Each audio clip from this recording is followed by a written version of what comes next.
నాత్యశ్నతస్తు యోగోస్తి న చైకాంతమనశ్నతః న చాతి స్వప్నశీలస్య జాగ్రత్తో నైవ చార్జున. పద అర్థం చూద్దాం రండి.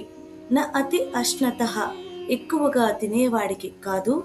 తు అయితే యోగ అస్తి యోగం సిద్ధించదు. నచ అలాగే కాదు. ఏకాంతం అనశ్నతః అసలు తినకుండా ఉండేవాడికి కూడా కాదు. నచ అతి స్వప్నశీలస్య ఎక్కువగా నిద్రపోయేవాడికి కాదు. జాగ్రత్త న ఏవచ ఎప్పుడు మేల్కొని ఉండేవాడికి కూడా కాదు.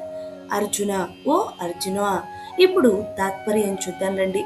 కృష్ణుడు చెప్తున్నాడు, అర్జున యోగ మార్గం అనేది సమతుల్యత యొక్క మార్గం. అది ఎప్పుడూ మంచిది కాదు. ఎక్కువగా తినేవాడు శరీరాన్ని భారంగా చేసుకుంటాడు.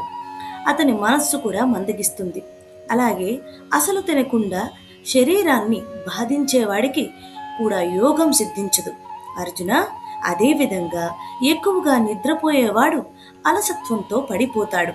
కానీ ఎప్పుడు నిద్రపోకుండా ఉండేవాడు కూడా శక్తిని కోల్పోతాడు.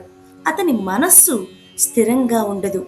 అర్జున యోగం అంటే శరీరాన్ని హింసించడం కాదు. ఇంద్రియాలను పూర్తిగా బానిస కావడం కూడా కాదు. మధ్య మార్గం అంటే సమతుల్యత. అదే యోగి యొక్క లక్షణం. అతి భోగం కాదు, అతి త్యాగం కూడా కాదు. సరైన మితి. అదే యోగానికి పునాది అని కృష్ణుడు అర్జునుడికి అలాగే మనకి కూడా తెలియజేస్తున్నారు. హరే కృష్ణ.